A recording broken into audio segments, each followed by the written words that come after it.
Adam Soos for Rebel News here, and we are outside of the House of Prayer Alliance Church. This is a Vietnamese community alliance church here in the city of Calgary, and it was subject to arson. There is quite a bit of damage on the other side of the building. The entire property has been roped off by police, so we can't gain access to the property.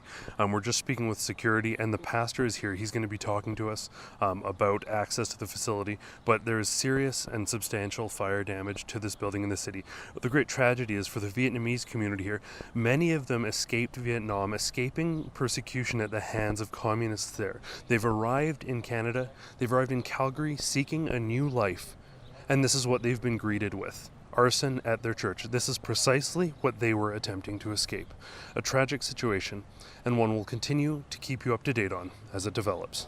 There are four different groups that meeting here. It's a lively place on Saturday. There's a one group meet here, okay. And then in the morning the main groups, the Vietnamese group congregation meet. Following that, the Filipino groups, and then another church. So there's a 4-group meeting here. Okay. So there's 4 communities gathering in this one building, so this fire has affected more than just one community. It's affected all these communities. Correct. And you were saying Vietnamese, Filipino, a number of cultural groups being targeted in this instance. How has this affected, and either of you can sort of speak to this, the community? What's the response been from the churchgoers? Are they sad? Are they scared? And if you want to translate or... Yeah, I think the initial response is very shocked and sad, because the next thing they're gonna find out is where they're gonna meet this coming weeks. You know, so we suggest it's something we have to go online again. People really anticipating to go back after this step 3 to go back to the church. Yeah. And it's very exciting and going back. But now it's a different. So they're gonna have to look for new places temporarily. And it's very sad because for lots of Christian communities that have been reduced, you can only have 10 or 15 people. They've lost that community, particularly if it's a Vietnamese community or a Filipino community. That's really at the heart of their life. And they've now lost that space. Particularly, we had COVID restrictions. They couldn't get together. Now, finally, things are opened up, and we've completely lost the space. Do you know any information as to when the space might become available again, or is it just you're waiting to hear now? We're still waiting for the insurance, the adjuster, and the district help us to find out when. Just basically now we don't know anything about when is the time we're going to go back, but at least 6 to 9 months. And do you have any thoughts on the fact that there's been numerous arsons and vandalisms against particularly the Christian community across Canada as of late? Do you have any comments maybe for either the people carrying out these attacks or the community themselves?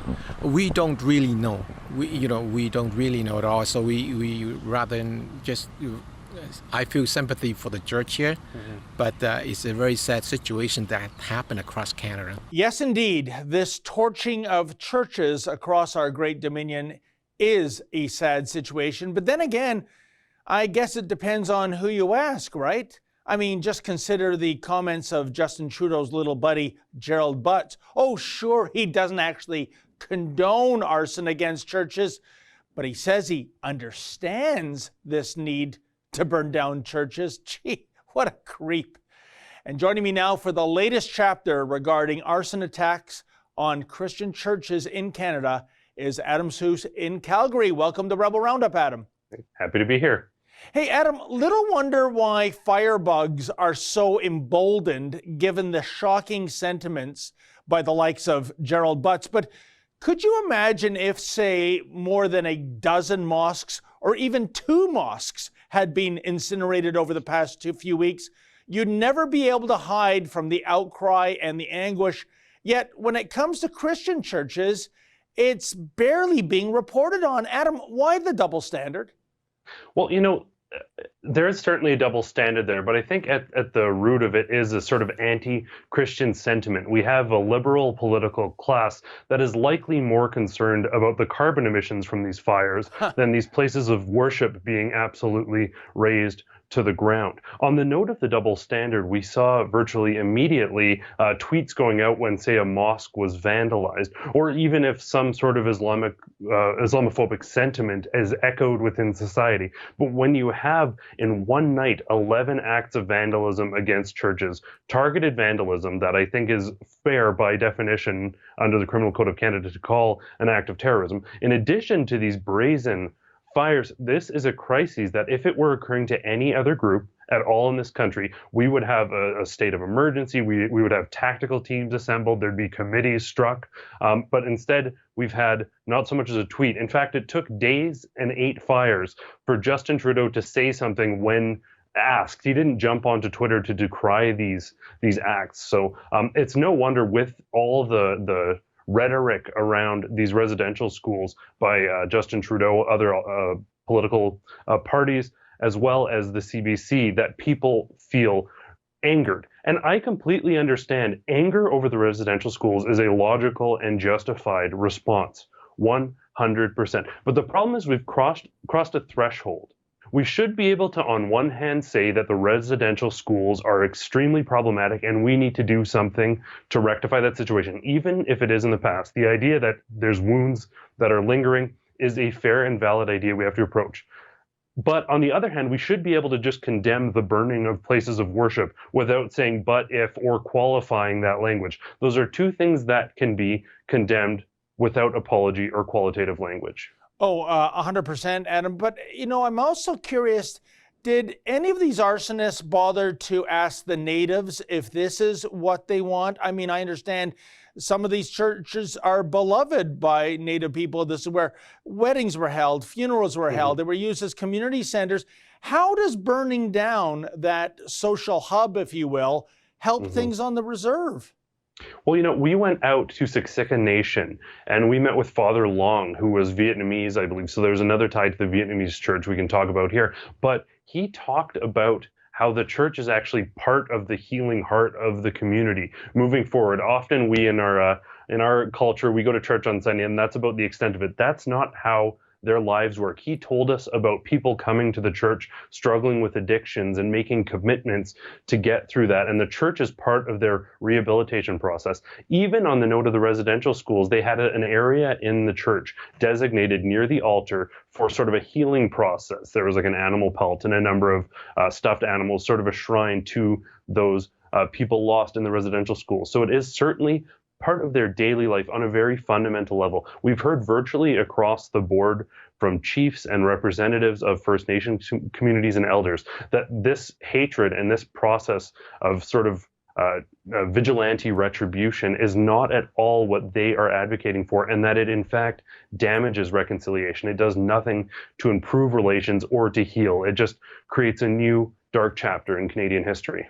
Oh, 100%. And Adam, I mean, I was shocked and appalled when you see the likes of, I'm disremembering her name, to use a Roger Clemens line, but the head honcho at the BC Civil Liberties Association, who Tucker Carlson rightly describes as a dangerous lunatic, who's tweeting out, burn it down. I mean, for anyone to say that is bad enough, but for someone who's about civil liberties, endorsing arson, and let's not forget, in many parts of the country, Adam, there are record heat waves being carried out.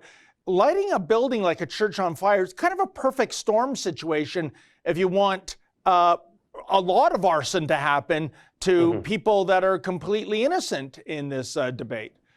Well, we've seen fires where a family was inside the church when someone attempted to light it on fire. Someone is eventually going to die. And particularly, and I know Drea and Matt are covering the story, but if you look at Lytton, British Columbia, they originally, all mainstream media outlets were reporting that it was sparks from the train. Now, very quickly, now that they've investigated, the mainstream media who've stoked the fires, so to speak, with their rhetoric, couldn't bear to have the idea spread that, well, maybe someone set a church on fire and it spread. So they were so quick to say that, well, this was just sparks from the train, something along those lines.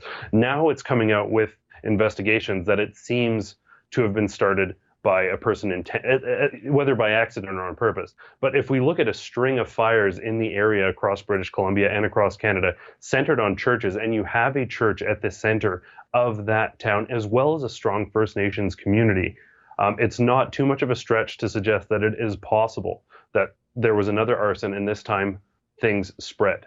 That being said, it shouldn't be only a tragedy once it spreads to neighboring buildings. We should also be up in arms about the fact that churches themselves are being burned. But this is dangerous. And my main concern is that they're not going to convict these people, that judges will take into account the hurt of residential schools. It's absolute madness. You can't justify someone. If someone is outraged or angry about something, it doesn't give them free license to commit horrific acts of hatred and discrimination. No, it doesn't. And Adam, I mean, I really felt moved by your video with the Vietnamese church in Calgary. I mean, what did they have to do with anything involving the residential school issue? This seemed to be just a building with the wrong logo on it, i.e. a Christian cross, and therefore it's open season, time to burn it down. It just broke my heart. I mean, how did you feel talking to those people there? Because that seemed like such a needless tragedy. Well, and that church houses 4 congregations, 4 communities, among them a Vietnamese community and a Filipino community. Now, particularly for the Vietnamese community, many of those people in their lifetimes, I know pastors and priests who escaped persecution under the communists, who saw family members killed for their faith, and they escaped that. They no doubt have post-traumatic stress from those horrific encounters with communists. They come to Canada, they come to Calgary, Alberta, strong and free. They think that they're finally going to have this. They have their small church. They're gathering. They have this sense of community, this safe space in a society that can sometimes seem at odds with how they grew up. They have this one space in society that's safe, and we don't know if it's some punk kid or if it's an organized attack like likely occurred with the acts of vandalism, the spree in one night. But someone went out of their way to set this. We use the term safe space very often. This is a safe space for these people, a sacred space, a space of worship. Someone went out of their way to set it on fire and attempt to destroy it. Well, Adam, we got to wrap it there. Great report, as always, my friend. You stay safe, my friend. Thank you so much. Okay. Appreciate it.